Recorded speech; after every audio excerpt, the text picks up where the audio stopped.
અગત્યના સમાચાર વડોદરા મહાનગરપાલિકાની આજે મળેલી સામાન્ય સભામાં ઇલેક્શન વોર્ડ નંબર 13ના કોંગ્રેસ પક્ષના કોર્પોરેટર બાળુ સુર્વે તેમના વિસ્તારમાં કાશી વિશ્વનાથ તળાવમાં ગટરના પાણી મુદ્દે રજૂઆત કરી હતી। તેમણે જણાવ્યું હતું કે જો ચોમાસામાં પાણીનો નિકાલ નહીં થાય તો પછી લોકોના ઘરોમાં પાણી ભરાઈ જશે અને લોકોને લાખો રૂપિયાનું નુકસાન વેઠવાનો વારો આવશે।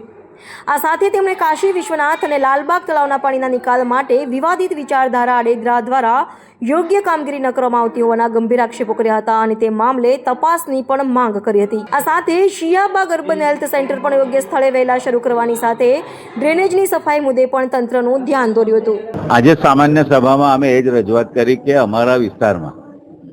જ્યારે વડોદરા શહેરમાં પ્રતાપ સરોવર હોય, આજવા સરોવર હોય, વિશ્વામિત્રી હોય, વડોદરા શહેરના તમામ વરસાદી ગટરોની કામગીરી ફૂલ જોરથી કરતા હોય ત્યારે અમારા વિસ્તારમાં જે કાશી વિશ્વનાથ તળાવ હોય, લાલબાગ તળાવ હોય, છલોછલ ગટરના ગંદા પાણીથી બારોમાસ ભરેલો હોય એની કોઈ કામગીરી કરવામાં નથી આવતી ને જે કામ અમે લાલબાગ વારંવાર રજૂઆત કરવા પછી લાલબાગથી વિશ્વામિત્રી નદી સુધી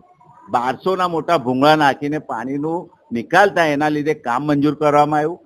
3 તબક્કામાં કામ કરવાનું હતું, 1 તબક્કા પૂરો થયો અને બીજા તબક્કામાં જે કામગીરી ઇજારદાર કરે છે એ ઇજારદાર 1200ના ભૂંગળાની અંદર એટલી બધી માટી ભરાઈ ગઈ છે, પાણી આગળ જતું નથી, ચોમાસું સામે આવી રહ્યું છે, વરસાદની તૈયારી છે અને એ ઇજારદારની અમે વારંવાર રજૂઆતો કરી, કમિશનરશ્રીને પત્ર લખ્યા તો પણ એવા ઇજારદારને કોઈ જાતની નોટિસ આપવામાં નથી આવતી।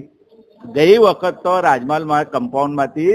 જે વરસાદી કાચનું પાણીનું વિશ્વામિત્રીમાં નિકાલ થતો હતો પણ આજે આગળ પાણી જતું નથી ને પાણી જતું હતું તો પણ 3 વખત અમારા વિસ્તારમાં લોકોના ઘરોમાં નવાપુરા 56 ક્વાર્ટર હોય, રાસ્તમ સોસાયટી હોય, કાશી વિશ્વનાથ સોસાયટી, એસઆરપીની અંદર લોકોને 5 ફૂટ, 6 ફૂટ, 7 ફૂટ આવું 3 વખત પાણી ભરાયેલું, પાણીનો નિકાલ થતો હતો તો પણ આજે આ 1200ની ભૂંગળાની અંદરથી માટી ભરેલી છે, પાણી આગળ જતું નથી તો કદાચ વરસાદ આવશે તો પહેલા માળ સુધી પાણી ભરાઈ જાય એવી પરિસ્થિતિ છે। બહુ ચિંતાનો વિષય છે એટલે સામાન્ય સભામાં રજૂઆત કરી છે કે વહેલી તકે આ કામગીરી જે બી ઇજારદાર હશે એને નોટિસ આપો, કામગીરી વહેલી તકે કરાવીને પાણી જતું થાય એવું કામ કરવું જોઈએ એવી અમારી માંગણી છે।